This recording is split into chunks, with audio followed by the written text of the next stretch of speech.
Is it recording? I can't see it on my screen. Right, okay. Prynawn da, croeso I cyfarfod. Diolch I bawb un ddod. Good afternoon and welcome to Regeneration and Public Protection Scrutiny Committee on Tuesday, the 6th of July, 2021. Please note that this meeting is being recorded and may be broadcast via the authority's internet site. The images and sound recording may also be used for training purposes within the authority. Agenda item 1, apologies for absence. I've not received any, Chair. Thanks, Mike. It's from Alan Owen, Chair. Sorry, Alan. That's okay. Thanks, Chris.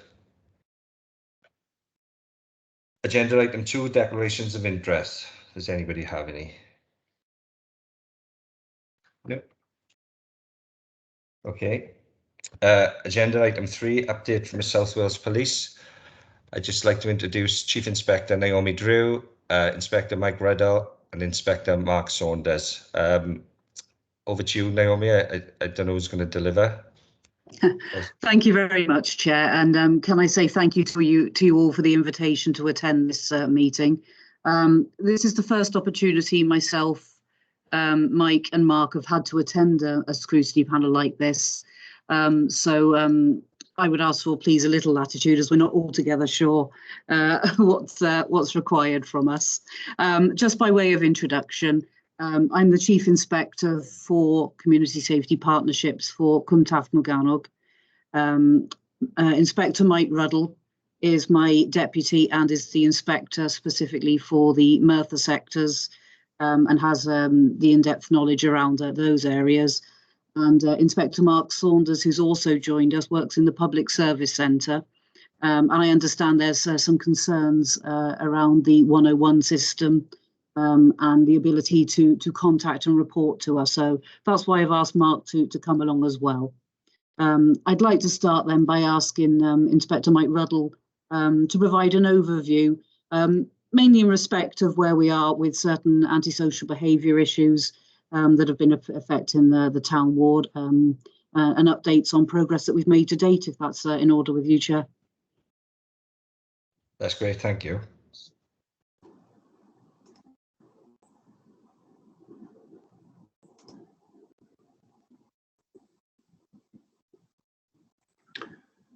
Good afternoon, Chair. Good afternoon, everybody. Thanks, Chief Inspector Drew. Yes, as per my introduction, I'm Inspector Mike Ruddell from South Wales Police. I work in Merthyr. I've been asked to have a look at our ASB figures specifically for the town, Merthyr, and to give it some context in relation to the COVID pandemic, and as we move through the COVID pandemic out to easing the restrictions as we move forward. ASB key findings. I'd like to report that the period of 1st of April 2020 to the 31st of May 2021, South Wales Police recorded 77,481 ASB related matters.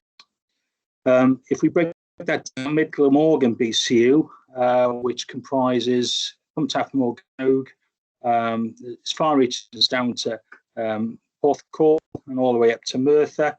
The Middle Morgan BCU accounted for 23,721 of those reports. That's equates to about 32% of the overall ASB demand for the force area.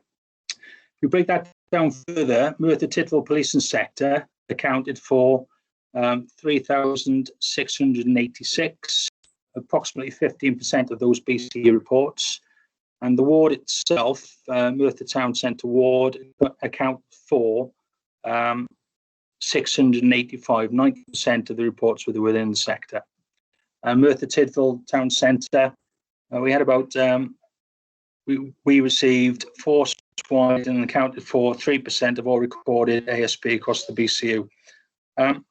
If I look at some additional reporting that we've got, for the demand types, ASB reports across Middle Morgan, and then Merthyr Tydfil sector. Looking at the reporting period from the 1st of April 2020 to the 31st of May 2021, specifically Merthyr Tydfil sector, we had environmental ASB occurrences running at 1,691, ASB nuisance calls 1,202, ASB personal matters 444. We then had ASB types to crime types of violence against the person 132, crime-related incidents at 70, concern for safeties 41, and ASB-related damage 22. The overall occurrence volume was 3,686. It included 1,550 people making contact with South Wales Police as reporting persons of concern. Of those occurrences, it identified 352 perpetrators and 1,171 individuals were subject and or linked to those occurrences. Now, if we to compare 2021 to 2022, they are reasonably balanced. 20 to 21, that time period, the Mid Glamorgan area received 31% of all ASB-related calls, and the following year, 28.6%. So we saw a slight reduction. And if we have a look at a rolling volume of occurrences by month, if we look back to April 2020, on a rolling scale, we had quite a significant number of ASB-related calls for Merthyr Tydfil, running at just over 500. That dropped significantly. We approached the Christmas period of 2020 to just over 200. And then we saw a gradual increase in 2021 up to March, where those calls increased on a rolling basis up to about 350. And now we've seen a decline again. So from about middle of March this year until the date that I've got in front of me here, ASB rolling figures per month have now dropped down to about 120 to 150.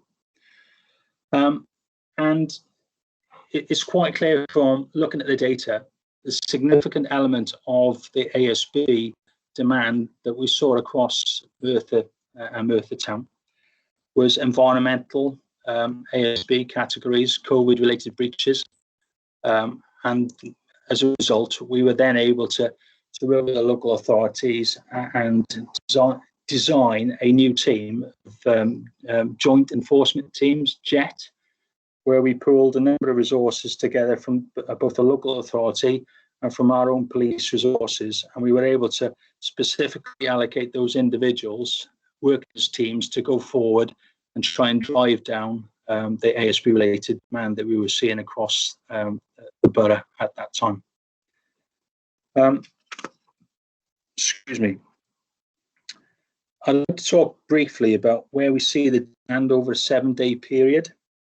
We have heat maps, and we use heat maps, and those heat maps are then able to inform our MPTs, and hopefully the MPTs use those heat maps to design their patrol strategies.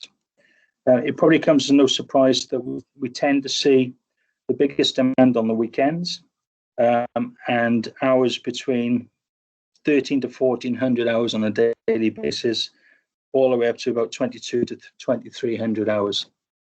And that's when the ASB tends to drop off. On the Friday and Saturday night, those who may or may not be aware, we have supernoons, where we're able to double our resources with response officers to a saturation point of 3 a.m. both on Friday and Saturday night. And those additional resources, where we have 2 shifts combined, we use those to hopefully deploy to drive down the demand that the ASB creates. More broadly, I'll talk a bit about the ASB perpetrators that we have to deal with. We're using our ASB process that we work alongside our counterparts in the local authority. For Merthyr Tydfil sector ward, perpetrators perpetrators known and not known. The volume of perpetrators known is about 7.4% generally on the reports that we receive. The vast majority of those individuals that are reporting ASB-related matters, perpetrators are not known. So, for example, it could be a case that we receive a call or information from an online reporting mechanism that individuals causing ASB in the park, and the park will be identified as a location where ASB is taking place, but the perpetrators aren't known. So we tend to see a great deal of those calls. What we then hope to do is to manage that by following the get out patrol process, where officers have to attend, engage with the member of the public who's reported the matter if they wish a police officer to attend, and then make every effort to investigate ASB in the same manner that they would investigate a crime, make the necessary house-to-house inquiries, look at CCTV, conduct door-to-door inquiries to see whether they can identify the individuals causing the issues, and then go forward and speak to the perpetrators. So bear with me as perpetrators. Has anybody got any questions for me so far?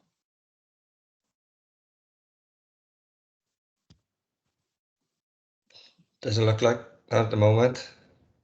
Okay, thank you. Thank you, Chair. If we look at, I'm just looking at the age range now, which is quite interesting in relation to those individuals that are reporting matters to us and involved. Just interpret this data. So the majority of people who are reporting to us are aged 20 to 29 years of age. We then see individuals 30 to 39 reporting to us, and then the age group 40 to 49. Repeat perpetrators per age. I'm not 100% sure of that data, so apologies. Let me just have a look at the referrals. When we have identified perpetrators in the ASB process, we have a stage process that we apply with our counterparts in community safety within the authority. And when officers do identify individuals that are known to us, they become subject to that occurrence. They will then have an ASB referral raised. Now, depending on the number of ASB referrals in a 12-month period, depends on the action that we as a partnership take to address that ASB antisocial behaviour conduct. So for ASB referrals, I can give you the figures for ASB referrals between April 2020 and May 2021. With the Tydfil County Community Safety Partnership interventions consisted of the following. So we follow an ASB staged process. Stage 1 is a letter of warning that is sent out generally to the individual, and if it's a young person who's subject to that advice, it goes to the parents as well. So an ASB referral, perpetrator known, stage 1 letters of warning, 263 were sent out in that period. Generally, that letter landing on the doorstep in the letterbox of the perpetrator has a real impact, and it does drive down offending conduct. It makes the parent and the person subject to that advice within that letter to consider their actions, and more often than not, they do improve their conduct. Where conduct is identified again by the same perpetrator, we then have an escalation process, and that escalation process goes to stage 2, and it goes to a formal letter of warning. We've only had to, in the last 12 months, well, in that period of time from April 2020 to May 2021, to issue 15 stage 2 warnings.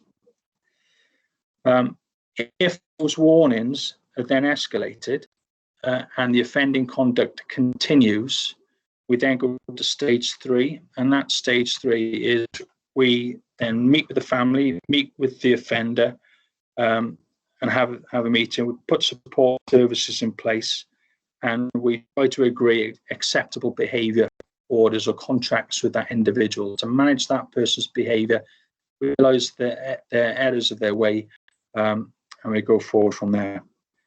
And significantly, that number is really low for the period that I'm talking about. We've only had to go to that stage 3 warning on 3 separate occasions with the data that I've got in front of me. More broadly, with ASB, we are conscious of the issues around the demand of the town and in other areas of the Merthyr sector.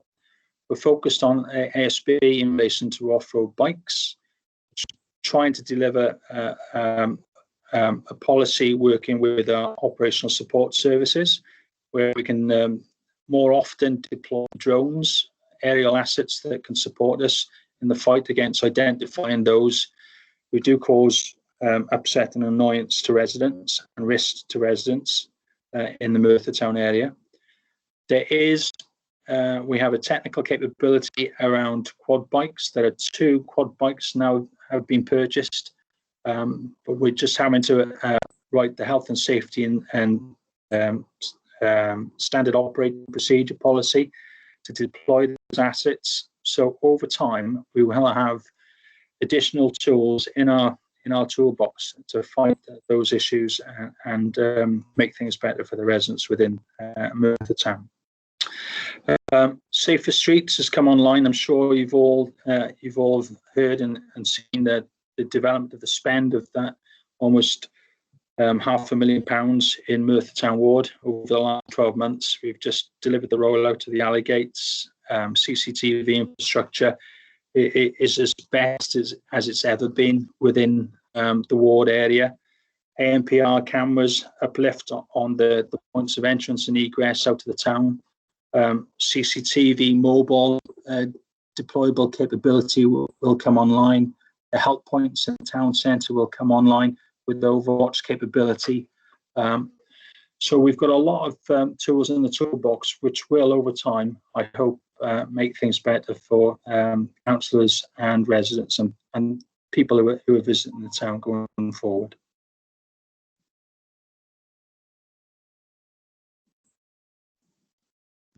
Great, thanks, Mike. Can I open it up to questions?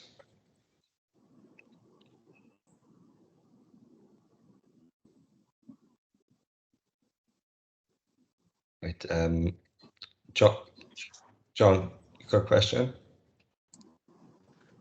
Yeah, thank you, Chair. Just before I go on to my question, Inspector Rudder, I would like to thank you on what you've done in the town centre with the alley gating and the funding that you secured for the town centre. It's absolutely, well, it's outstanding. Yeah. All the residents have been in contact with us to pass on our thanks to you and your team. The only thing they are asking is on the crime prevention kits. There's a lot of them still haven't received.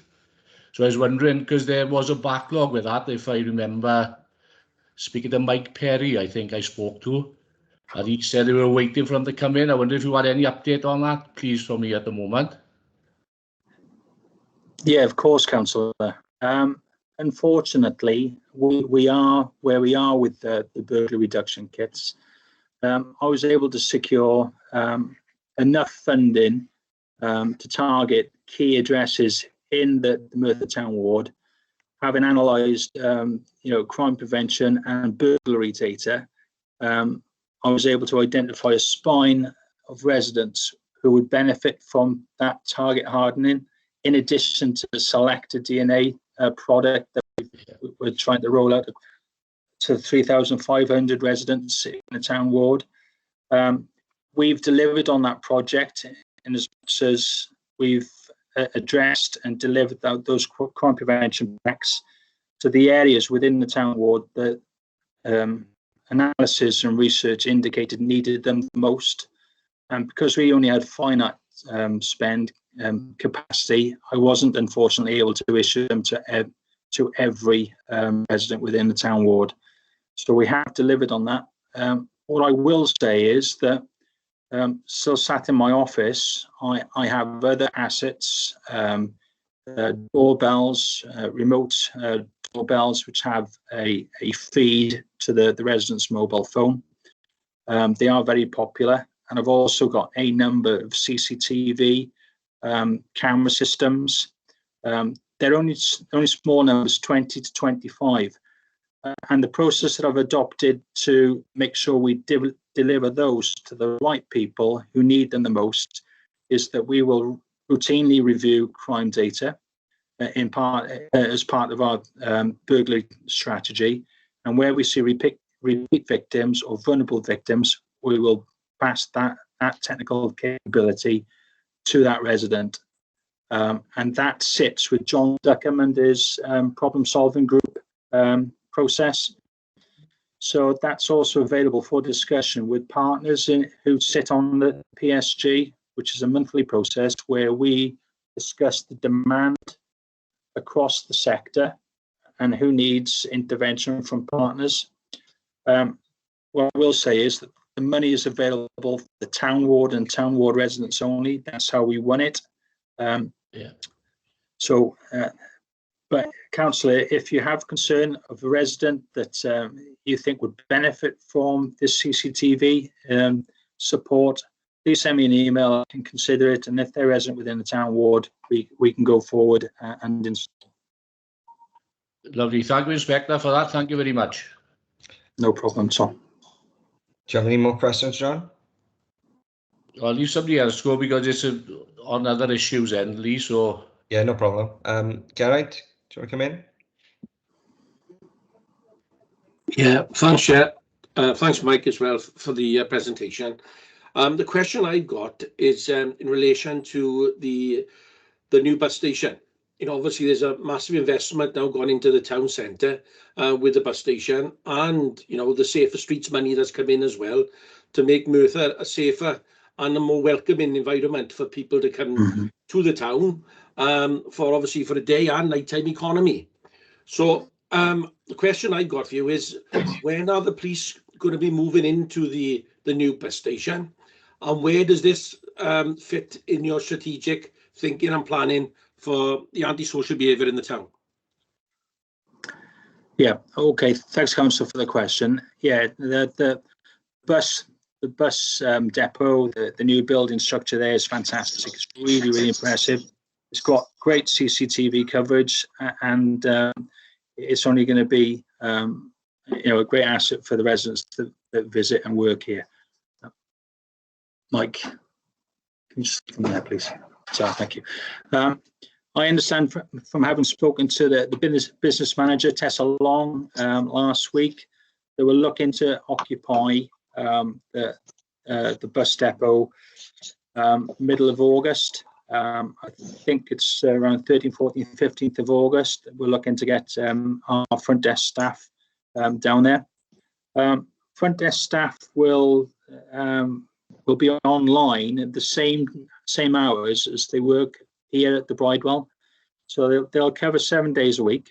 I think it's 8 till 6 Monday to Friday, 10 till 6 or 10 till 4 on the weekend, slightly reduced hours on the weekend. But having spoken to John Duckham, who owns the resource to staff that location, John has indicated that his expectation of his MPT staff, that is two PCs, wall PCs, and 6 PCSOs will operate routinely out of that facility. Now, unfortunately, the facility doesn't permit or will not allow officers to leave their CS gas, their radio, and their appointments down there. But what it will do is it will facilitate. It's got assets down there as a statement room and as adequate space for the officers to start their duty at the Bridewell and then move down to the bus station. And that bus station will be the centre of their day. They will rotate their processes and their work routine from the station and complete their Tory duty then at the station at the end of the day. So that's the plan as it stands at the moment. no plan survives first contact. I would say, in as much as things might move, there might be an element of flexibility and how it works. But as I understand, they haven't got, as I understand, because I'm not 100% sure, I might be corrected, there isn't facilities down there for them to park their own personal cars.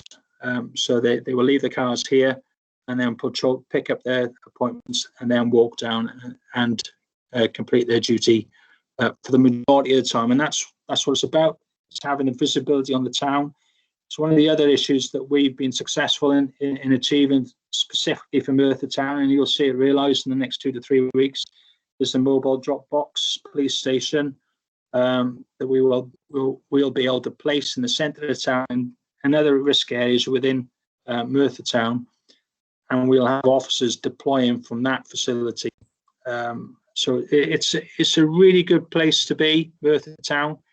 It's loads of investment in both in infrastructure and the direction of the police is that we want to improve visibility, and by improving visibility on the town, that reassures people, and hopefully the town will prosper. So, okay, Gav?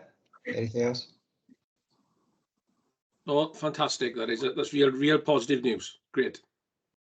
Thanks, Gav. Malcolm, you had your hand up.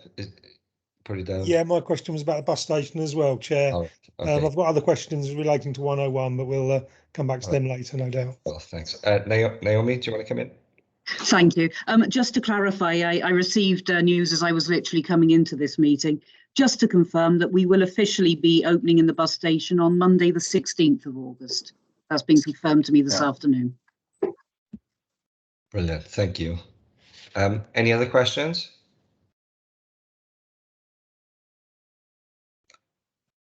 No, I've got a couple anyway. So, Mike, you mentioned about off-road bikes. I represent a Gurness ward, which is adjacent to Galnacha, and the bikes are horrendous at the moment. I can go on the greenie any time of the day, and I will say I've walked it twice last week, and there was 2 bikes one day and 5 bikes the next day, and the noise is horrific, and as well as being dangerous. What powers do you have in terms of stopping? How would you go about stopping these, and then do you work with the RSLs then because it's obviously breaching their tenancy agreements to remove these bikes as well? Yeah, Councillor Chair. It's an extremely difficult problem to solve, and it's very intensive resource-wise for South Wales Police, but it's not taken away the risk that these individuals present. I do recall years ago, when I was a traffic officer, I went to an incident, an off-road bike, and the chap was pulling a wheelie in the street, and one poor soul was buying an ice cream from an ice cream van, little toddler, and he stepped out into the road, and that motorcyclist hit that toddler. I do recall then doing a fast ambulance escort to RGH where that poor person passed away. So I realised, that the risk that they present, the annoyance that it creates for local residents, and I am very sympathetic. We have an issue in South Wales Police in as much as we don't have an off-road bike team as it stands at the moment. There is no pursuit policy in relation to off-road bikes. We're not allowed to pursue off-road bikes. All that we can do is slow burn inquiries. So if members of the public report individuals to us, if the offenders are captured on CCTV, we can do the CCTV inquiries.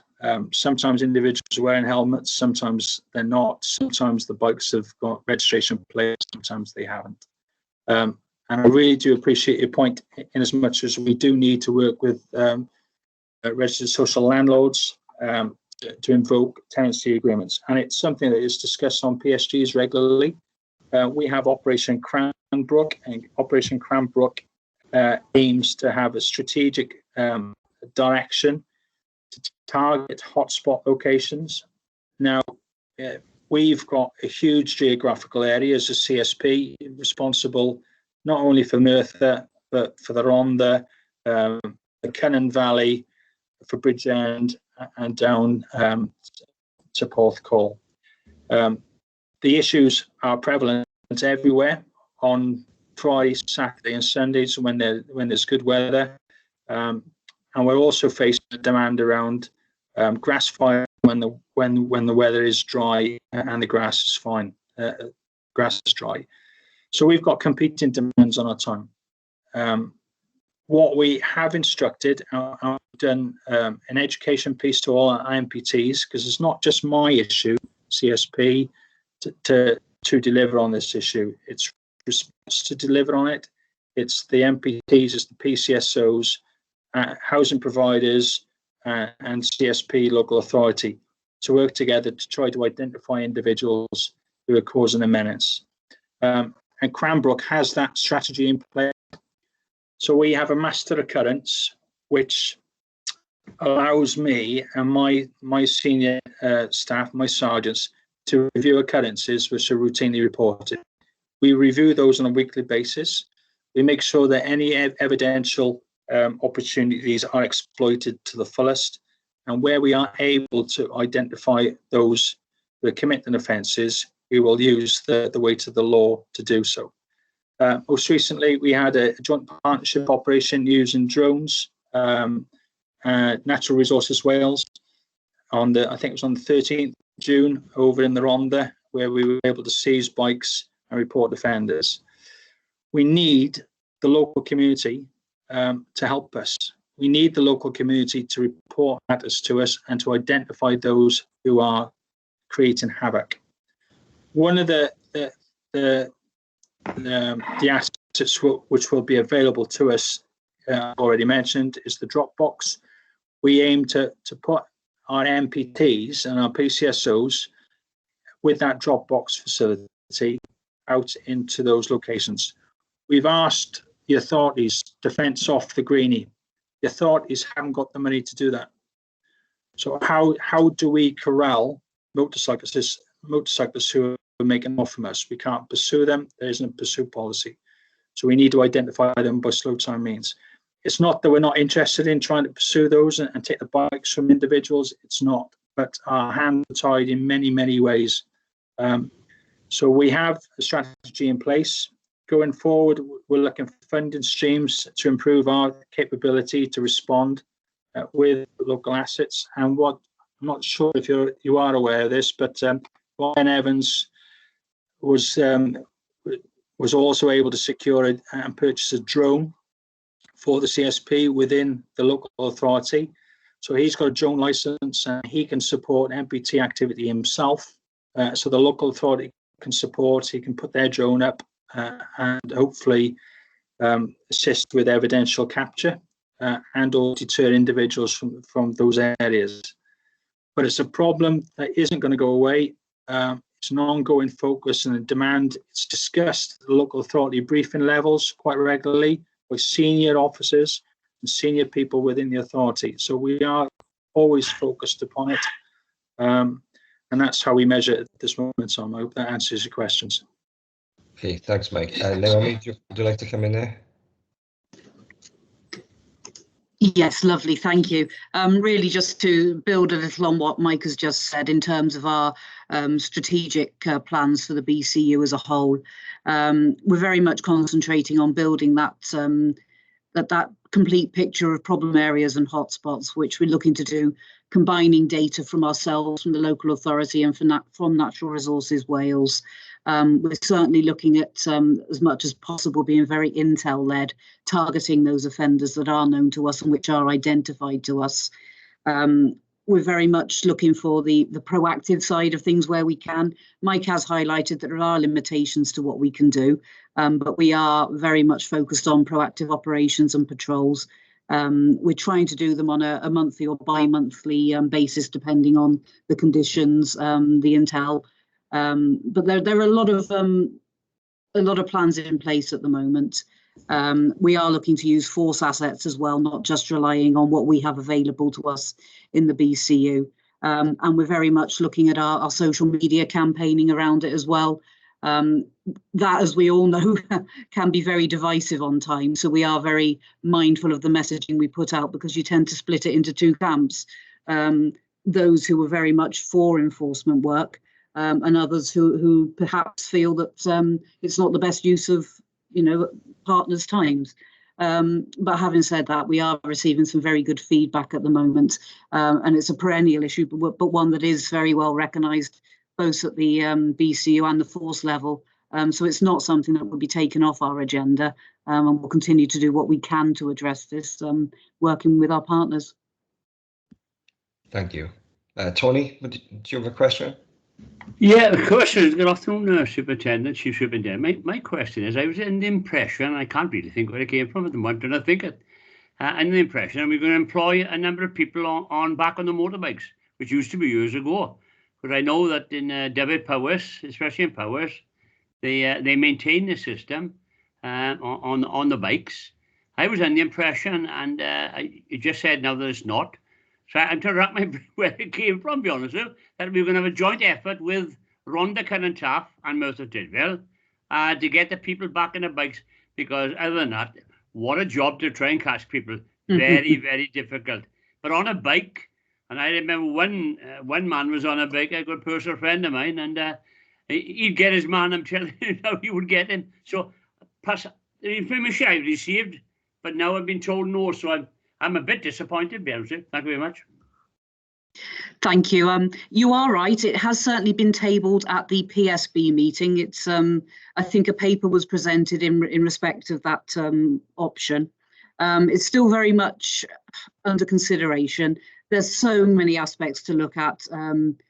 Obviously, there's the financial implications of it, because it's not just purchasing a fleet, it's ongoing training, it's ongoing maintenance. And I think all of us are very mindful of the different pressures on all of us. We are, as Mike has explained, though, also looking at the opportunities of other technology in terms of the drone capability, in terms of quad bikes. So it's not something that's been discarded out of hand, but I certainly don't have a time scale for any implementation. Well, that's good to be put my mind at rest. So thank you very much. Thank you.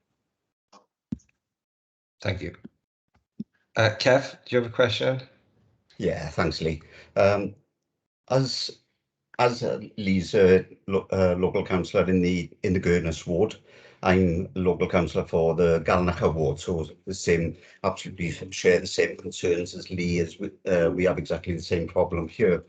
Well, Greenie's in the middle of the two wards, so it's smack on. Now, I understand the issues around the Greenie, with there's too many exits, there's too many entry points. It's such a big area of land that it would cost absolutely thousands and thousands to actually to build fencing around there. Now, what I was thinking, and I don't know whether this has been tried previously, rather than trying to chase the bikers down, has anybody ever considered a couple of things? One, working with partners to try and find an area that these people that the bikers can go to, and two, actually trying to have a community day with education on off-road bikes. Have somebody from an off-road division, if there's one up in David Powys, that could possibly come around and talk to the kids, see what they want, see the and just engage with them rather than try and chase them. I know they're a nuisance, a noise nuisance, and potential accident waiting to happen. But I think if we try to work with them and find them somewhere to go where they wouldn't be hassle, I think that there'd be less problems all round. Thank you. Thank you, and you're right. You've hit on two real key points there. At the moment, I can say that there are early conversations, and they are early, with one of the local owners, a private landowner, and a gentleman who runs a company in Cardiff, where we're exploring the options around potentially looking for a site that we could use for official off-road biking. With that, again, will come a number of issues in terms of how they transport the bikes to the site, the relevant insurance, etc. But you're right, it's something we are exploring because, we've got to try and do something to alleviate the problems, of the illegal activity. And economically, I think it could bring an awful lot of revenue into our area. We got the transport links. We already know that people are travelling from over the borders to come to our areas to use off-road bikes. So I certainly think there is value in considering that and taking it forward. So that is something that is being discussed at the moment and my team are taking forward. And the engagement side, you're right, that's a huge side of the work that's ongoing at the moment with the schools officers at that level. And then the wider engagement piece as well is very much part of our ongoing strategy, because you're right, we've got to try and engage. We can't just enforce, because we then lose that buy-in from our communities, and that's a big part of any success that we've managed to achieve so far. So yeah, thank you so much. That is very much a part of our ongoing work. Yeah, thank you for that. And it is encouraging to hear albeit early stages, that you are in talks with the landowner. Like you said, people coming from all over the borough to ride on these lands. We've been talking to a couple of them recently who've actually travelled up the Taff Trail from Merthyr Vale to get to the Greenie. So I've even heard that people have come from England to come and ride their bikes in our area. So we would certainly attract a customer base if we were to be able to find some sort of official site, I believe. Yeah, because you've only got to see the success of Bike Park Wales. People come from all over the world now to use that facility. But if there was a similar type of facility, but with also a free community land as well, I think it'd work well together. So no, thank you for everything you're doing so far. Thank you. Thanks, Kev.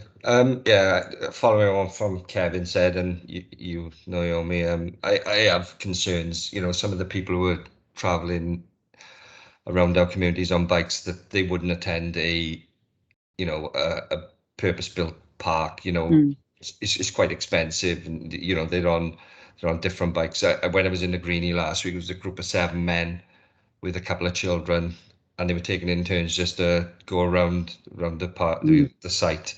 And then the guy riding the bike had a helmet on, and he had a 3-year-old on the handlebars going round that didn't have a helmet on, and it's a real concern. Kev, do you want to come back in before I get Paul? The only thing I was going to say on that, Lee, with the within the official site where people have to pay to ride a proper track, what I'm saying is that there could always be a space of land that people don't have to use. They could just bring their kids along and ride around in a circle or something like that. It's like you say, it's got to be cost effective and to run it, and cost affordable to the residents as well. I think something like that would need some serious planning, but it is achievable. But it just needs everybody getting together. Lovely. Very much so. Sorry, Paul, do you want to come in? Thanks, Chair. Just to add to what Naomi just said, and from a local authority perspective, at the Community Safety Board, a presentation was made on a specialised unit that would service South Wales Police, not necessarily just our BCU. There was a request for contributions from local authorities to fund that unit. Through working with Regen, we were able to find money that we could put through as a local authority, subject to obviously other local authorities meeting the same amounts going into the pot. And that's an ongoing development now in terms of the business case. But obviously, most importantly for us at our BCU is making sure that for our services, we get sufficient buy-in for our patch, basically, because obviously South Wales is a large area. There's communities with far worse and far less issues than we have. So it was obviously having that equity of resource then and allocation. So it's part of that ongoing business case. Secondly, in terms, again, from the local authority perspective, we've had numerous meetings with the police. We've discussed and thrown around community tracks where that could be located. There's obviously the issue where that's located could then be a detriment to the neighbourhood living adjacent to it. So it's balancing up all those demands. And the third one, the chair made reference to an incident with a rider wearing a hat with an individual on the back that actually rode through the town centre. I'm glad to say that I think that individual wasn't aware of the Safer Streets rollout to cameras. And one of the success stories is we were able to put cameras down at the Taft Trail by the leisure centre, and the individual had took his hat off or his helmet off, not realising that we now had cameras in that area. That individual was identified, and that bike was subsequently seized. So on a good news story, the example you gave there, where somebody actually rode through the town centre, through the initiatives and the Safer Streets project, is already bearing fruit, and long may that continue. And obviously, further down the line, we've got the deployable cameras, where we can look at alternative options of covering sites such as the Greenie. But obviously we're still building into how we deploy those cameras and the tasking for the use of those cameras. So it's just to put a good news to that obviously this goes to show where Safer Streets is already bearing fruit for the sort of incidents you've mentioned. Thank you, Chair. Thanks, Paul. That's great. I've got quite a few more questions, but what we've just discussed moves on to one thing I wanted to ask about. You're talking about intel and working with the community. Like I said, I represent the Gurness ward, and yeah, my constituents have expressed their feeling of with 101 and reporting and sharing intel, and them feeling like it's a waste of time, and this they're not getting listened to, and when they report it don't turn up. I've reported lots of incidents, and intel I've sent photos of off-road bikes, and obviously other people have given intel in terms of like drugs, drug dealing and drug use. And so the question is,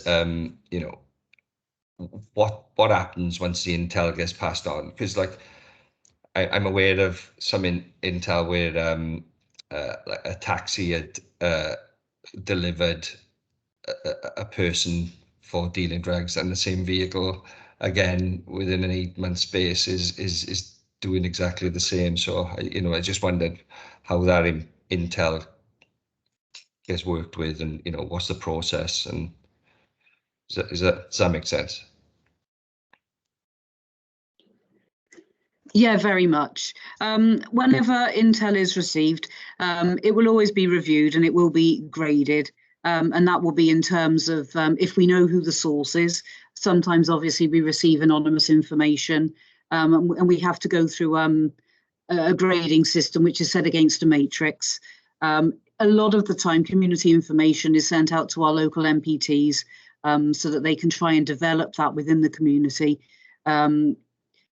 I think, unfortunately, we often see it's the typical thing of social media and maybe some of the television programs that are on. Sometimes the expectation is that once we receive information, we're able to action it there and then. And frequently, that's just unfortunately not the case.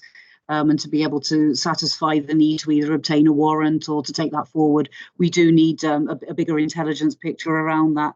And I appreciate that does sometimes lead to frustration then, because people think they're giving us information and we're discarding it.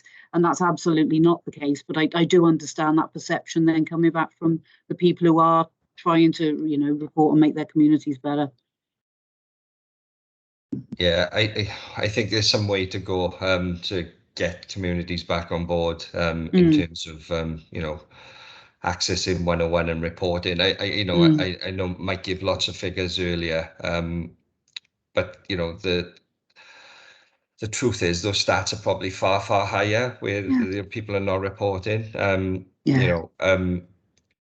In terms of 101, I've used it and I've never got through in probably under 30 minutes, and it's really frustrating. On that, what are the average call wait times for 101 before they're answered.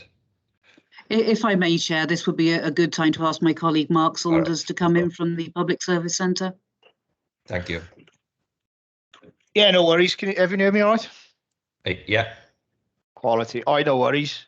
I say my name's Mark Saunders. I'm one of the FIMs, what they call, Force Incident Manager at in headquarters, based in the Public Service Centre. So let me give you a little overview first, right? I wasn't sure what to expect from this, but let me give you a little overview of what COVID has meant to us. I think is probably the best way to do it. So probably we're based up in the Public Service Centre in headquarters in Bridgend. We operate a 5-shift system. Who works the same as the response officers who are out on the within your wards. 24 hours a day, as you can imagine, it's non-stop. And I would say within the Public Service Centre alone, we've got approximately, I'd say at the moment in time, about 280 to 290 staff. What did COVID mean to us then? So in all honesty, if we go down, the force goes down. I can't be any more simple than that, because if we go down, nobody can contact us. We deal with the 999s, the 101s, every sort of contact, a lot of time with a first contact for any member of public. So COVID last year, we had to take that into account. The concern that obviously if anyone caught COVID in the room and we wiped out the whole room, then that wipes out the ability for anybody in this force to be able to contact South Wales Police. We made a very tough decision to split the room. And we went to our backup site, which would be a backup site for any sort of serious incident or if systems went down, to Fairwater. So we basically split. We stuck we tried to do as best we could. Fairwater's slightly smaller. Half our staff down there, half our staff up in the PSC. And I'll be honest with you, we had a couple of scares. You know, we had to even then go to our third site on a couple of occasions when we had to sanitize the room. We didn't have any extra staff, as you can imagine, through that, and there's only one FIM. There's only one of me on 24 hours a day, so we had to balance that as well with regard one FIM in one room and one FIM in the other. Tried balancing it with a room manager we also have to cover the other site. I think, you know, I'll be honest with you, I got a wife who works for the NHS, so I know, but it's been publicised. She was called in on intensive care, so I know it's been very heavily publicised, the impact it's had on us. I'll be honest with you, I don't think it's really been impacted or advertised as much the impact it's actually had on South Wales Police or any police force in the force, and we're no stranger to that. We're not the only force in the country that's struggling. What did we notice at first was the massive change in demand that we had. When I started in a PSC, we probably averaging maybe, 1,500 calls a day in total. You'd have a busy maybe international day. We might stretch to 1,800 to 2,000. To give you an example, I got the 14th of May last month, we had 2,500 calls into us. We've had no extra staff as a result of COVID, and understandably so, because we're unable to employ more staff. But also, like every other department, we've potentially lost a number of staff to COVID working from home.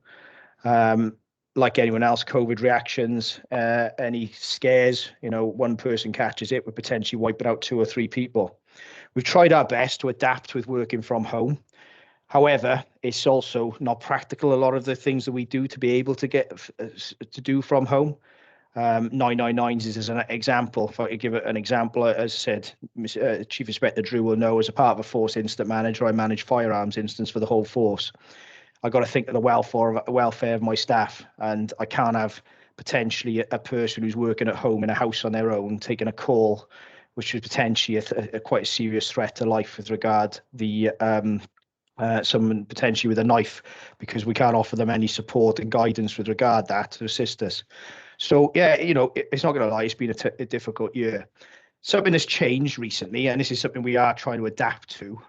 Is the change in the way that people contact us. So in February this year, we started a 6-month trial on a digital desk, mainly forced by the change in some European law, which basically says that we have to treat any digital contact, which would be digital contacts such as emails, Twitter, any type of digital contract, basically, as if it's a grade 1. So ultimately, we had to then put together what we call a digital desk. That again is manned 24 hours a day, and staff answering the contacts as we would a 999 call. What we're trying to do at the moment, and this is why I think this is vital, and I've sent some stuff through to Chief Inspector Drew, is and our comms team have been working heavily on this now the last couple of weeks, and we're hoping to have a launch, slightly of a better launch out to the communities, but obviously can be helped by yourselves, is the different ways to contact us, which will then reduce the demand that we're taking on 999 and 101.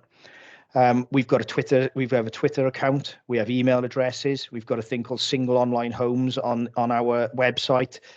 We've just actually yesterday launched our own Twitter account within regard to PSC, which people can DM us. And I'm going to sound a bit ancient here. I'm not the best with social media and all that, but I think that means they can just send it straight through to us on that account. We have Facebook account. What we're trying to do, and this is, I think, what's important with regard to people in your constituency, is understanding, is there other ways to contact us than 101 and 999? What 101 does, it gives an option of a callback, which is the system that we've put in place to try and manage people's expectations better. We've recently changed that to say that we're possibly not going to be able to call you back within 2 hours. It could be 4 hours now. So that's changed now to 4 hours. And they're offered that the option of a call back after 3 minutes. And if they click that, then we have other staff dedicated to contact them back. One thing we've done to try and alleviate the pressure on us is we've actually trained a number of police officers and ex-PSC staff, so they're staff that used to work for us, to come in and work overtime and then work from home to be able to try and contact back with regard to 101's calls. Another thing that we've had, which again is something I was taking part of since January, is a review on our resources. And I think it's been highlighted now that we haven't got enough resources as a result that we need in there. But what's been difficult due to COVID is obviously how we're going to be employing more people, because we weren't able to do that as easily. As a result, and I'm sure you've all seen in the government probably, a couple of years back now, with the uplift of police officers, there's also going to be an uplift of police staff within South Wales Police. And I've had confirmation this week that I'm going to be getting 20 new staff posts with regarding the PSC. And that will make a huge difference, because ultimately those 20 staff will be able to police the digital desk, which will allow me then to have the staff back from the digital desk to be able to go back and deal with the demand. So it's something that we're fully aware of. We understand people's frustrations with trying to contact us on 101. What we're trying to do is move forward with regard to technology and look at, different ways that people are able to contact us. But what we've found at the moment, despite an increase in digital platforms and reporting options, it hasn't reduced the demand at this moment in time, because because with COVID and the change in demand, we've got more people at home, more people wanting to contact us, more people having the time to contact us. In some ways, more people having the time to get into trouble, which is resulting in people wanting to contact us. And unfortunately, we haven't got the enough staff at this moment in time to be able to deal with that. So I think it's, be open and honest, that's exactly where we are. But we are doing an awful lot about it, of how we're doing it. I've got 17 new staff coming in now the 6th of September. I've got a meeting this week where I've basically transformed potentially 10 other posts into 18 posts by making them at lower pay grades to be able to get people in to answer the calls. So ultimately, we're hoping in total, and utilising quite a large amount of our overtime budget, to create another post within the next, 4 to 6 months, hoping to have approximately an extra 40 staff within the PSC, which will, in all honesty, probably not take us quite up to the line where we need to be, but will definitely increase our ability to be able to deal with the demand that's coming in the room.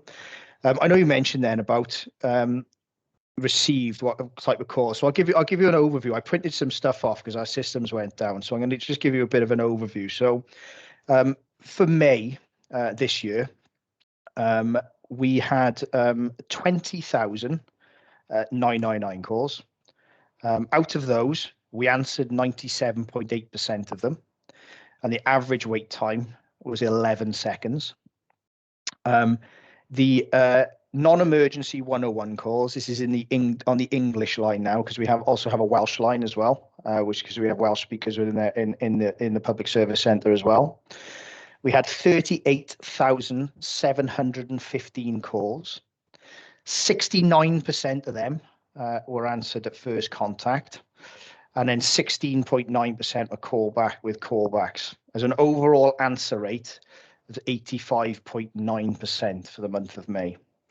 Our 101s in Welsh was 101, and we had a 94.1% answer rate with an average wait time of 293 seconds.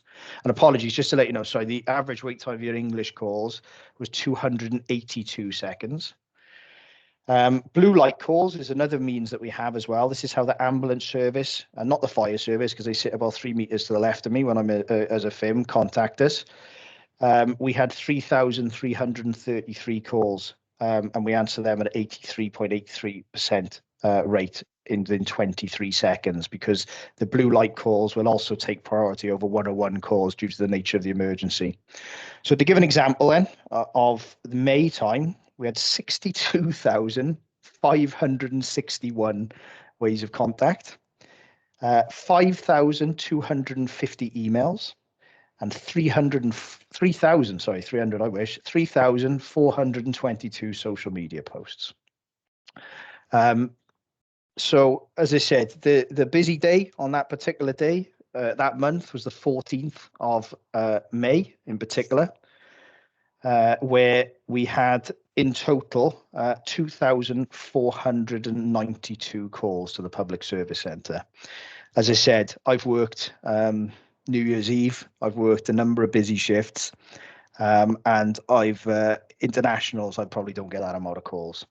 So just give you a realistic option of that. We're taking that now on a daily basis, and in all honesty, a lot of it is to do with the change in demand. A lot of it has been based around whenever the rules are changed with regard to COVID, the legislation changes, and hot weather. Because as the minute the weather comes out and people start breaching, our calls are absolutely going through the roof. Yeah, it's been difficult to manage, difficult to deal with staff who have been coming in throughout COVID, not had the option from work from home, working in difficult conditions with face masks on permanently, 2 meters apart, without the oversight of supervision that we'd expect normally. We have now brought the rooms back together on the 1st of June. That was a decision made by our senior management team with a view to alleviate some of this pressure. And in all honesty, in the last month, yeah, it's still really busy, but it is making a noticeable difference. Now we've got everyone back in the same room. It's making it more difficult for us to comply with COVID. And one thing I might not have mentioned is the main staff within our public service centre is not police officers. It is police staff. They've got very, very, very different regulations to police officers. Mike is on there as Naomi is. We know that we change our shifts at an absolute drop of a hat. You know, in fact, I was working afternoons tomorrow. I'm not now. I'm working mornings, and I'm working nights Thursday and Friday. That's the contract I signed as a police officer, and it changes. Unfortunately, I don't have that power to do that with staff. I have to give them a year's notice to be able to change staff with regard to how the unions work, which has resulted in us having difficulties in ways to change where our staff are working to be able to manage the demand. It's certainly, I've been in that public service centre now for 3 years. It's probably been the hardest year I've ever worked in 19 years of South Wales Police. And before COVID, I would say that our resources were managing it better because we weren't getting the volume of calls that were coming in. So yeah, listen, I've dealt with complaints over the last week. I dealt with a gentleman the other day who I spoke to. We know that we're failing at the moment and not being able to provide the service that we should be doing, that we're trying to, that listen, my loved ones and my parents, whoever contacted was able to do it. However, what we are trying to get across is there's other ways to contact us, a lot of other ways, and it's easier ways for us to make contact back with them. We can respond quicker with the emails, we can respond quicker with the social media posts, and sometimes it's the people who are tying up the phone lines who don't need to could have the contact with us. So I think the future is looking bright with regard to our staffing coming in and what we're trying to do to get the staff in, and ultimately what we're going to do with regard to digital desk and the digital and moving forward, because I strongly do believe that when it gets back to normal, it will reduce demand, the digital desk, when people understand the different ways of contacting us. But listen, we're all open for criticism. None of us are perfect, and I do apologise if any of your residents have struggled to get through to us. So that's where we are at the moment. Thanks, Mark. Yeah, I think we all appreciate how busy you are, and especially in terms of COVID and, you know, what it's done in terms of antisocial behaviour. But the 101, the community in which I work and represent, that, you know, it's been a lot longer than during COVID. It's, you know, we all tell them to ring 101, and, you know, the answer back is, oh, what's the point? It's 40 minutes before I get through. And like, we want to work with you to improve our service, and, you know, and maybe there's something we can do. We have talked to Paul about maybe some sort of other ASB reporting mechanisms, because like, I work with the neighbourhood policing team quite well when they're on shift, and I speak to them quite a lot. I've used the online, I've forwarded the online reporting tool, a 101, and it needs work. It really does. Like, you know, you get to a point, is the antisocial behaviour happening now?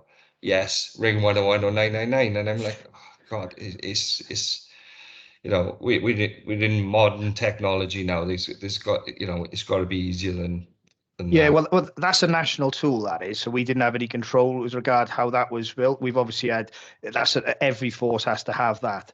But now with our other digital contacts, such as the Facebook, the Twitter, the email, our Twitter page, Facebook, you know, that's other ways now which people are, and that's what we're going to be encouraging people to use now. If you look at what we're doing now with regard our contact with the tweets we sort of put out with ways to contact us now, you'll see at the bottom is 101. And that is what we're trying to get people away from. So I know I totally understand, and everyone's always said, "Oh, ring 101, ring 01," but that's what we're going to need to try and move away from, and that's what we're pushing for, and that's what we're getting our comms team to do, because there's actually better and quicker and easier ways for us to deal with those inquiries than 101. Because at the moment, I think we've pushed 101 for years and years, and you know, rightly so, I suppose, because that was the other way to contact instead of the 999. But as I say, moving now with technology, moving with the modernization, we're making those other ways available to contact us. We just got to get that message out there, which is what we're trying to do. Well, it's music to my ears, and as councillors, we'll be fully supportive and get that message out for you. Yeah, it's a change. Right, we changed our email address, which I will send to Naomi again to share with yourselves, okay? Because the one that I did set, boss, I'm not sure whether you sent it across to her. And the one I did send, we changed the email address to make it easier, right? So I'll forward that to you, the new email address. Right. But yeah, so I'll forward that to Chief Inspector Drew. Thanks, Mark. I maybe our comms can get together with you and you know, do a campaign and on different ways to report as well. So. Yeah, well, as I said, the North Division will have a comms officer. So we don't have one in the Public Service Centre. We work with it. So it would certainly be worth linking in with the Northern Comms officer with a view to doing that. Because, yeah, listen, any help we can have.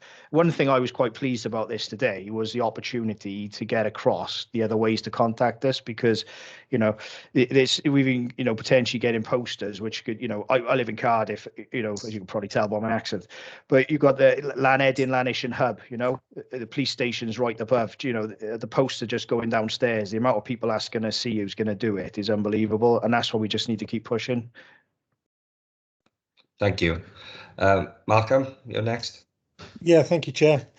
Yeah, again, Lee's covered some of the points I was going to raise. It's interesting to hear about the new Twitter. You say that's just come online in the last couple of days. It was either yesterday or today. Our own Public Service Centre one, yeah. Just wondering how long it would take you to respond to someone who contacts you on Twitter. Well, I couldn't give an exact time, but it'd be quicker than 101, let's put it that way, because we've got the law changed and basically said that any sort of digital contact, we need to respond as we would a 999 call. I'm not saying we're going to respond with it in 22 seconds or 14 seconds like we average with a 999 call, but we have dedicated staff now who are on there, and they'll dip in and out. Well, they're permanently in there. We used to have, our staff used to be taking calls and then sort of looking at the digital desk. So it was a view. So it was more, not a digital desk, sorry, like emails and stuff like that. So it was more so while they weren't taking the calls, they dip into it. We've now ring fenced those staff now who are permanently on that. They do not take calls at all. Their job is to concentrate on any form of digital or any media contact for members of the public to get hold of us. I appreciate not everyone's going to be able to do that, you know, without stereotyping. Some of maybe the more elderly in the community who might not feel more comfortable doing it. The whole point of that is to try and now free up the 101 system to be able to get them do it, to move the more people who feel more comfortable to cross to that sort of platform. But as I said, I couldn't. We've only been doing it now since February. It is going to be staying. But as I said, the new Twitter account, which was the public service centre that came out yesterday, I would encourage people to make contact through our emails. Okay, thank you. Going back to 101, I appreciate you say you're going away from it, and the last year has been extremely difficult. But the problems with 101 go back a lot further than the pandemic. I'm sure a lot of councillors have messages from residents saying they tried to ring 101, haven't been able to get through, and they rung off. Have you got any figures of how many people abandon calls to 101 because they don't get answered? Oh, I haven't got those figures on me, no, but I don't know the exact percentage of that. But of course, yeah, we do. We get a lot of people who abandon nines. You know, if we don't call it, but people are given the option and explained if it's urgent, they can call us back. Not to call us back, sorry, the callback system, and we will contact them back. And you know, we do contact every single person back from the callback. Maybe not be within the 2 hours, hence why we've now extended the time to 4 hours with regard to that. So yeah, but it's like anything. You know, we can control the people who want contact back. It's going to be very difficult for me to control the people who hang up then and don't feel that they want to do it. But on the new telephony system that we're doing now, and the new messages being updated, it's also telling them that if you don't want to call back, these are the other ways to option. So it is giving them that option on there. It will tell them the email address, it will tell them the Twitter account, it will tell them the Facebook account. So it will direct them to other means of contacting us. We're putting that back in their hands. We can still contact us, but this is the other ways to do it. Right, okay. And you say there's a target of 4 hours to call people back? Yeah, we've just changed that now we've just changed that from 2 to 4 hours. Right. Do you know what percentage of people receive that call back within the 4 hours? No, I wouldn't know within the 4 hours. But I just know that the percentages of where we get back to them, I wouldn't know within the 4 hours. Okay, thank you. Thanks, Malcolm. Kev? Yeah, thank you, Chair. Thank you, Mark, for that presentation. I totally understand how busy you guys are with especially the way, as we've all said, the way 101 has been promoted in the past. Now, what I have been doing myself on social media, because there is a Facebook group here in the ward called Pendara News, and when anybody mentions anything on there, I do try to direct them to the online reporting, because I know how much easier that is than actually trying to get through to 101. Malcolm's asked. Oh no, sorry. You've covered off one of my questions. In your response to Malcolm, I was going to ask you what is the message on 101? Are you directing the people to use the online reporting whilst they're waiting to speak? Yeah. Which will only help a little way, but I'm sure it will.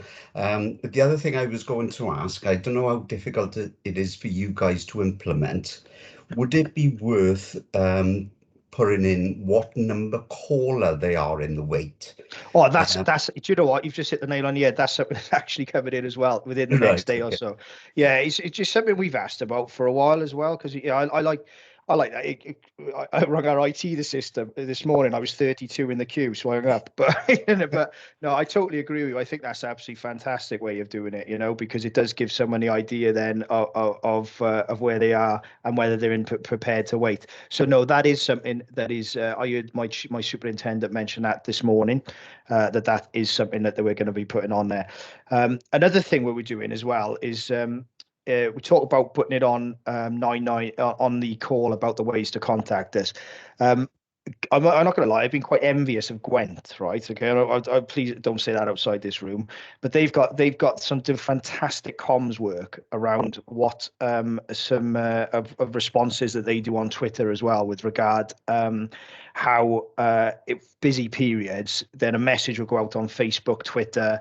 And Greater Manchester as well, and all the media platforms of easier ways to contact us.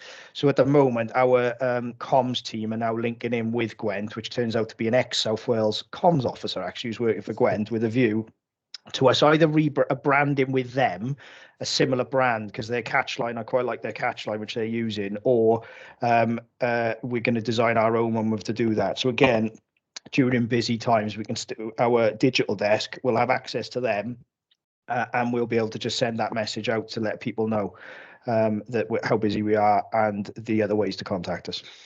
Oh, that's fantastic. It's all sounding positive. It's going to take little baby steps, Mark, but I'm sure we'll get there in the end. Thanks. Yeah, and the staff uplift as well. You know, this is something that I've been quite keen to do myself, you know, having worked on the desk, which was the Force Incident Manager, now being out the back. So I still cover shifts now and again, but I'm there to do a few other sort of roles, more strategic roles.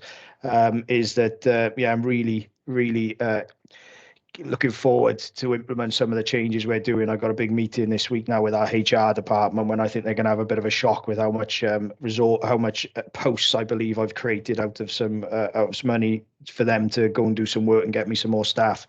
Problem we have is how long it takes to train them. I'm not going to lie, it's difficult to be able to get people comfortable where they're taking the radios. And we also have a massive young workforce who ultimately they join the police as well. Which is something I'm not going to lie, I encourage a lot of them to do, because I notice how good they are as operators in the control room, and I can tell how good they would be out in the community, you know. So I don't want to discourage that, because we're going to create some fantastic officers out there. But as a result of that, we have a very, very, very big turnaround in staff. But we have put a 2-year now limit on that when they come to us, they've got to stay with us for 2 years. So that's something that wasn't in place before. Great, thanks both. Paul, do you want to come in? Yeah, thanks, Chair. Mark, thanks for that. That was really informative. In terms of the Community Safety Department within the local authority, we had a real useful workshop with Mike and Naomi's team last week. One of the things we spoke about was reporting, and I think the importance of capturing very low-level ASB that perhaps wouldn't generate a 101 call if there is a slight delay, but then that doesn't get into the system. So that doesn't assist the police with deploying resources for us as local authorities. So elected members are key in picking up that low-level ASB in communities. And one of the things that we're going to look to do is to better coordinate how you deal internally with our community safety team, and how we can then become the conduit for reporting into Mark's team.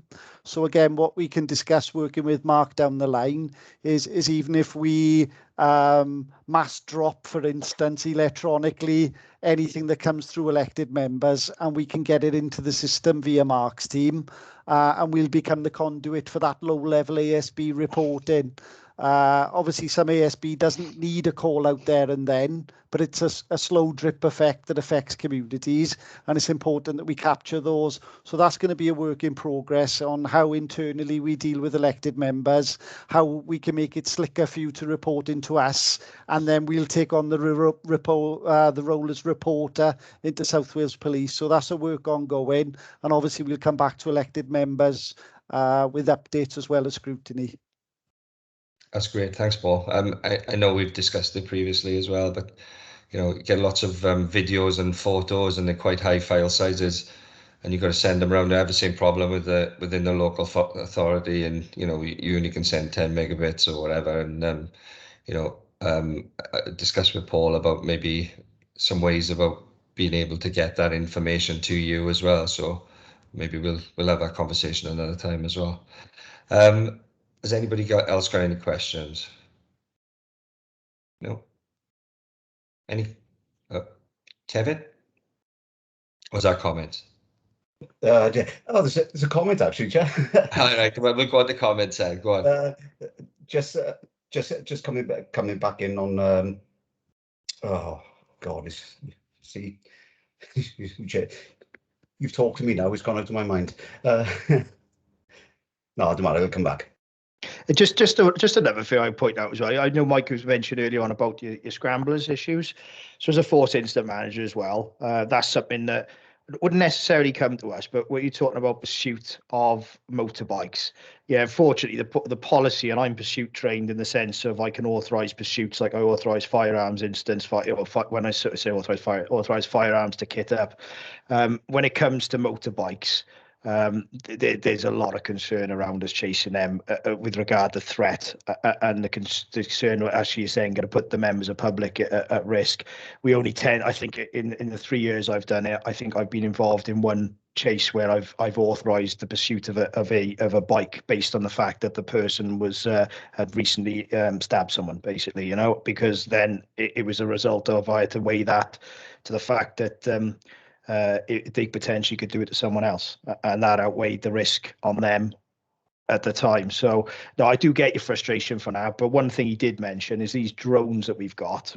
I've been part of the trial with regard to that as well, and it looks as though it's going to be a 24-hour capability for us, which is going to reduce a massive cost of what we spend on MPAS, which is our helicopters. And I'll tell you now is that it's absolutely fantastic. The drones are. They do live feeds straight back to me in the control room. So it genuinely now, I was in with the team that are talking about the quad bikes the other day. So it's positive stuff going forward. But yes, and I remember when I was a neighbourhood beat officer in Lanheadin, it's a tough one. It's always ongoing. But so yeah, with regard pursuing them, it's just too dangerous. They love it. They enjoy it. They thrive on it, and I think sometimes it makes it worse. But those drones that we spend a lot of money on, again, I think that can make a huge difference. Well, thank you. Any other comments? Kev, do you remember? Yeah. No. Anyway, I'd like to thank you all for coming today. You're welcome to stay, but I'm sure you're too busy for that. As a councillor, I know we maybe have given you a bit of grief today, but we're really supportive of getting the intel to you and supporting our communities, and any way in which we can work with you to improve that. It's music to our ears. So thank you very much for coming in today. No problem at all. Thank you, Chair, and thank you on behalf of the three of us. We do appreciate it, and we're absolutely here to be held to account. That's part of our role. So thank you for the opportunity. Thanks all. Thank you. See you again soon. Thank you, Chair. Take care. Thank you. Bye now. Bye.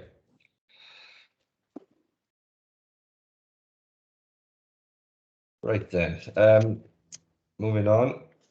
Agenda item 4, work program.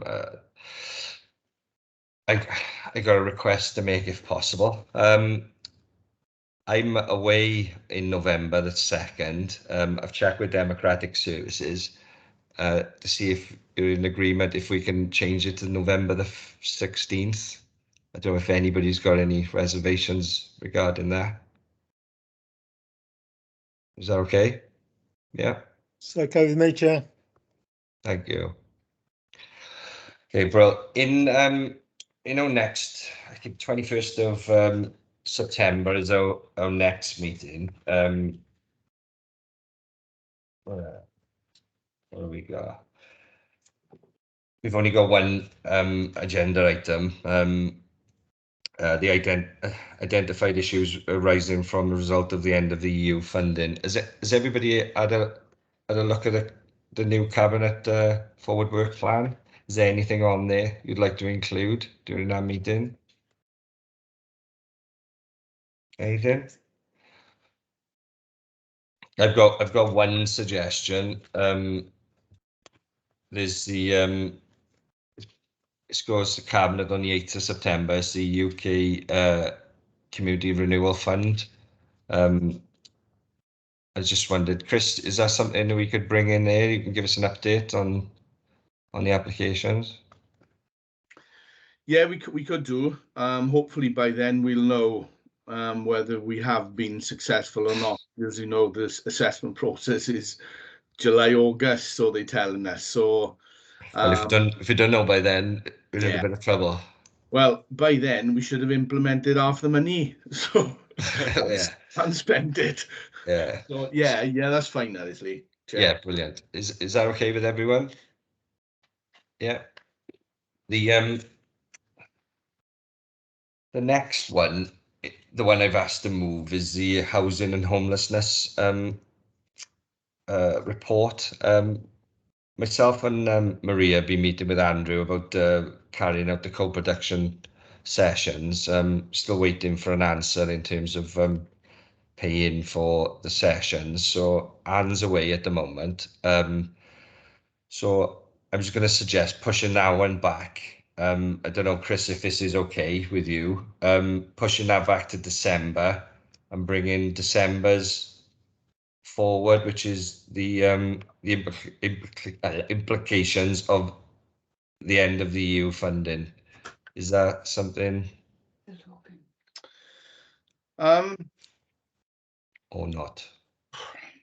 What I will say, the homelessness agenda is very hot at the moment, guys, as you know, right? And I think it's quite it's free flowing. And I know we took a report this morning through Councillor Rogers, didn't we, on homelessness, and it's a massive problem, as you know, right? So I don't know. I obviously the report on EU funding is equally important, but will we be in a position later this autumn in terms of understanding UK Shared Prosperity Fund? I'm not really sure. I got a feeling we second and seeing it through the CRF and leveling up funding, guys. For me, I think homelessness is probably a report that should come through earlier rather than later, but that's just my view, guys. Okay, that's fine. I'm fine to keep it as it is. The bit of work we were planning to do, I just wanted to do it justice, so you know we can still continue with that and maybe bring it back in at a later date. Yeah. Maybe. Geraint? Yeah, just to support Chris really on that one. We spoke about it earlier today.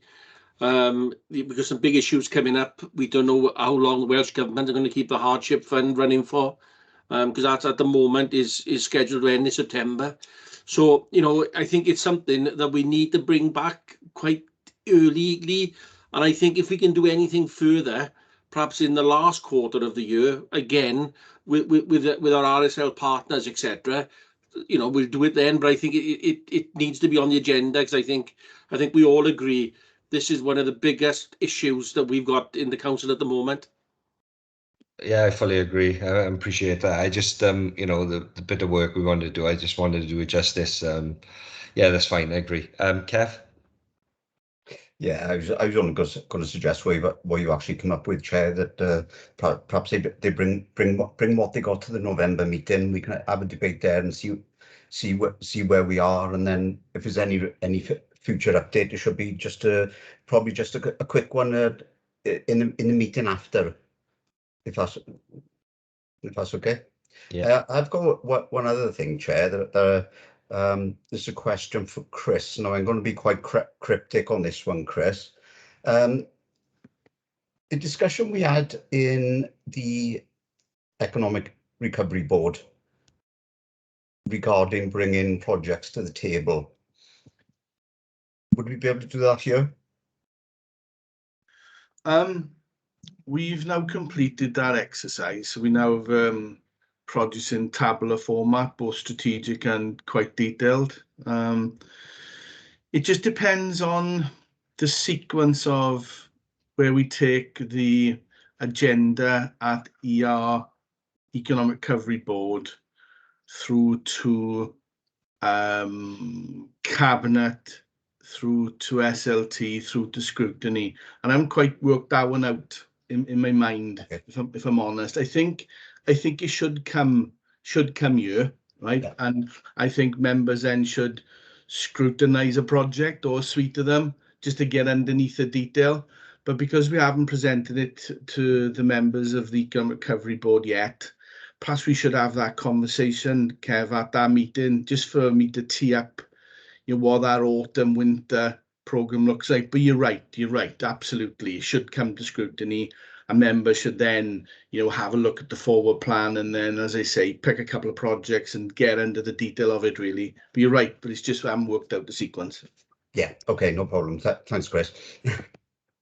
Yeah, I fully agree. It's hard to scrutinize something that's already happened, and if we can get it figured out in the next couple of quarters, that'd be great. Is there anything else to discuss the forward work program, and anything you want to add?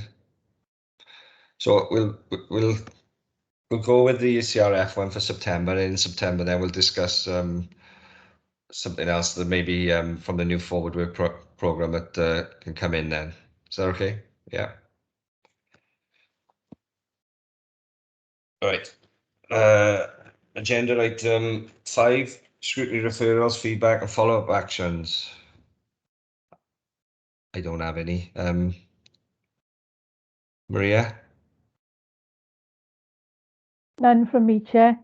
Okay, great. Thank you. Item agenda 6, reflection and evaluation of meeting. I'm to receive an update from the chair. I don't have any updates, but I think the police presentation was good. I think we can maybe drill down a little bit more on some of the data going forward. The online stuff is really good. Malcolm? Yeah, it was just to say it was really pleasing to have the police here today. I think they've been invited in the past but haven't attended, and I think it was a really positive report from them. So I was really pleased with that. I thought that went really well. Yeah, I agree. Maybe some, next time maybe they can produce a report, and maybe we give them more details of what we need in advance, and then go from there, and we can have a really good read of that. Chris? Yeah, the hub we created in the bus station is going to be critical for the town centre, right? And I think just homing in on a component of the service for the town is going to be critical. So, in my mind, as an officer, I'd like to see how that physical presence makes a difference to the town, right? Because public perception at the moment in the town isn't good. Right? It's not good. The fear at the moment in town is high. So by having a suite of officers physically located in the town, it'd be great to see some of the data and the impact that has just having a presence in that town centre. And I think, I'd really like to bring them back for a later scrutiny to see if it's working, right? To see if it's really working on the ground in the town, because I think that's the whole drive of creating that hub, isn't it? It's not about creating our office, it's about creating the presence and mobility, isn't it, in the town to respond quicker. Right, so that's the key bit for me from today. It's great that we've landed them in there. August the 16th can't come quick enough. Right, we've been a little bit frustrated why it didn't happen at the point of opening, but hey ho, I get that. There's processes we've all got to go through to tick boxes to make sure it's totally compliant, which it is. So I think that's the only thing I can contribute, Chair, to this. I'd really like to, understand 3 months' time. Is it working for us? And that's the big change for me in the town centre. Thanks, Chair. Thanks, Chris. John? Yeah, thanks, Chair. Yeah, I just want to echo what Chris is saying there, really, because it'll be great to have the visibility of those in the town. Because, being a taxi driver, you'll see, from, I'm going back now to the old bus station, the old people would be getting off a bus, you'd have all the undesirables hanging around, and they were frightened to come past them. I've seen taxi boys go in and moving them out of the way for the old people to come through, But I'm hoping that it's not going to be like a flash in the pan type of thing with them. And after like 2 or 3 months down the line and they start getting back in their cars and they're gone somewhere else, I hope it does stay there. And like you said, Chris, I hope they can give us a lot of feedback on how it is working, you know. That's it for me. Thanks. Thanks, John. Chris, I don't know if you know, in terms of they being at the bus station, will they be visible around the town centre as well? The whole idea of creating the presence is for them to be visible and mobile, right? So people public know where they are at any point in time. We've discussed this as a team really, because obviously my team are in there, so we'd be able to see what traction they are getting on a day-to-day basis and who's actually come to speak to them, report incidents, etc. Now, it's our belief that they're going to be mobile from the town, right? But again, you know, it's down to service specification, isn't it, really, in terms of what the facilities enable them to do and not to do. And you know, I think we've had some really good conversations with Southwest Police on this, really good. And proof's in the pudding, I think, Chair. I think we got to give them time to bed in and then see what impact the centre has. Yeah. Obviously, with me working near Penderyn Square, that's you know, it's quite visible at the antisocial behaviour, maybe, or the individuals, like John said, people are nervous walking past around that area. But that's another topic. Tony, do you want to come in? Yeah, just to say to you that if you've got opportunity, I won't be on this at the end of July, but I surely get it and I'll take it up. I'm sure my colleague there. But a question I'd like to be put when you do really meet the police again is, will we ever see community policing? Because I don't think it's worked. It's failed. We've met successive chief constables. We had a couple up in Pantia. The last time I saw a policeman on the road was April 2017. We were fighting election, Councillor Amos and myself, and we were sitting in a vine tree having a little break. I was debriefing him, get around, and we were sitting there, and this is true. I said, look, and a policeman walked up, and then later on, a community person left there, but he was head down and he was going well. Like. So I think it's a fair question to ask, because Alan Michael is always throwing it out. Community, he never takes responsibility himself, mind? You listen on the radio or TV, he never takes responsibility. On the salaries on, he went, I'll do it. I'm a type, but like all of them, we'd have a go, like. So I think it's worth a question asking, will you ever see it? I'm talking about town centre now, that will be covered, obviously, not so hot spotlight. But other areas, you know, there's 11 wards in Merthyr Tydfil, will we ever see community policing again? When you got the opportunity, I'd be grateful to you. Thank you very much. Yeah, it was actually on my list, but it was time was getting on, and I had about another 5, so I didn't ask them all. So is there anything else anybody wants to bring up? No. Right. Item agenda 7. Any other business deemed urgent by the chair? I don't have any. The next session is the closed session exempt. So I'd like to ask somebody to move a section 100. Yeah, I'll move that, Chair. Kevin, Yeah, I was just about to come in and move that section 100, Chair, but as Malcolm's moved it, I'll second it. All right, thank you.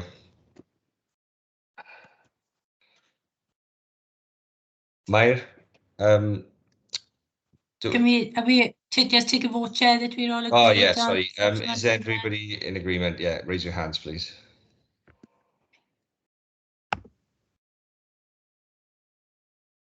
Yes, Chair, that's carried. Well, thank you. Right.